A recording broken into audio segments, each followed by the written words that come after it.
반갑습니다. 검오입니다.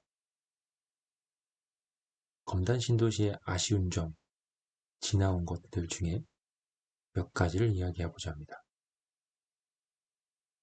우선 가장 큰 이슈가 무엇이었을까요? 지금 현재 검단 디에트르 더 힐과 예미지 트리플 에듀, 대광 로제비앙, 이 세 개 단지는 위쪽에 있는 김포 장릉으로 인해서 문제가 생겼습니다. 김포 장릉이 여러가지 유네스코 문화유산에 해당되는 부분이 있는데 그쪽에서 가리는 부분이 있기 때문에 이 세 개 단지 위에 있는 몇 층을 제거해야 된다라는 이슈가 있었습니다. 문화재청이 재판을 하였지만 이 세 개 단지의 승리로 끝났습니다.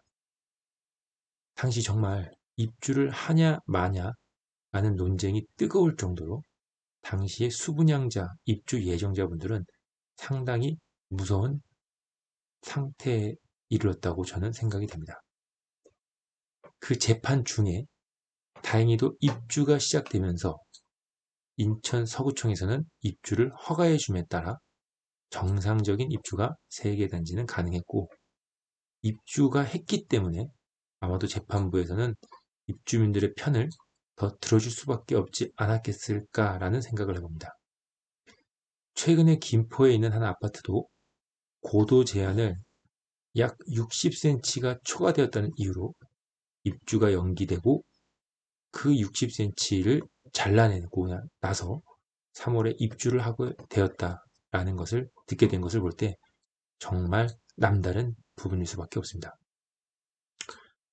또 다른 이슈는 지금 진행되는 이슈인데, 이쪽으로 지나가는 원당 테리간 도로가 고가도로로 갈 것이냐 아니면 지하화를 할 것이냐라는 이슈가 있습니다. 호반서밋 3차의 입주민들은 당연히 지하화를 원하지만 문제는 지하화를 할 경우에 공정이 상당히 길어진다는 점입니다. 아마도 이 부분도 어떻게든 해결은 돼야 하지만 기존의 LH의 입장은 공사비 절감을 위해서 지상으로 하려고 하는 부분이 상당히 컸습니다. 또한 이쪽으로 지나갈 경우에 소음 문제도 확실하게 해결을 해주어야 되는 부분인 것 같습니다. 그리고 아까 말한 물류창고를 짓기 시작하는 이 드림로 옆에 건너편 쪽에 있는 물류창고가 나중에 들어올 이 부분들에 대해서는 정말 제대로 검단 신도시의 특성화된 부분들로 입점을 해야 된다고 생각합니다. 신안 인스빌, 아직 희망을 놓지 않으셔도 될 것 같습니다. 그리고 또 지금 제일 큰 이슈죠. 안타깝습니다. 도세까지 맞춰가고 있는 상황에 안단테 자이, 자이로 그 브랜드 그 자체로 다시 돌아온다고는 하지만 철거 2년, 공정 3년, 최대 5년간 여기 수분영자들은 다른 곳에서 거주를 해야 되며, 이로 인해서 정말 다시 철거와 다시 시공한다는 정말 사상 초유의 일들이 벌어질 예정입니다. 곧 진행한다는 얘기는 있지만 정확한 날짜는 알 수 없습니다.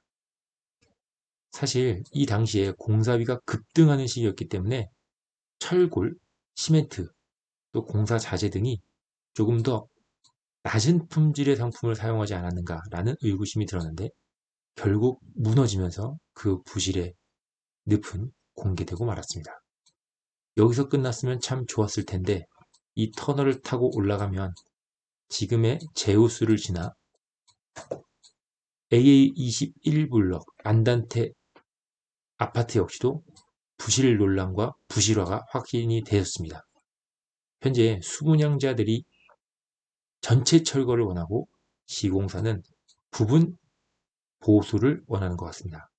지금 공사가 중단되었기 때문에 25년 6월로 예정되어 있지만 아마 이 안단테는 최소한 1년은 더 늦어질 것으로 보여집니다. 그렇습니다. 이처럼 보셨듯이 검단 신도시 정말 바람잘 날 없이 달려왔습니다. 하지만 우리의 검단 보시다시피 7억대를 형성하면서 이제 8억이라는 벽을 향해서 달려가고 있습니다. 또한 이 원당 대로를 중심으로 8개의 출구가 나오고 롯데 넥스티몰이 형성이 되고 한다면 정말 명실상부한 검단 신도시의 핵심으로 거듭날 것이며 아마도 올 하반기에서 내년 초에 역사 출입구가 만들어지는 모습을 본다면 사람들의 기대감은 최고조로 달할 것으로 생각합니다. 오늘 본 표를 보면 공정률이 거의 98, 99%이기 때문에 아마 내년 5월, 늦어도 내년 하반기 안에는 완공되어 개통될 것을 기대해 보고 있습니다. 이상으로 검단 신도시의 과거와 현재 이슈를 살펴보았습니다.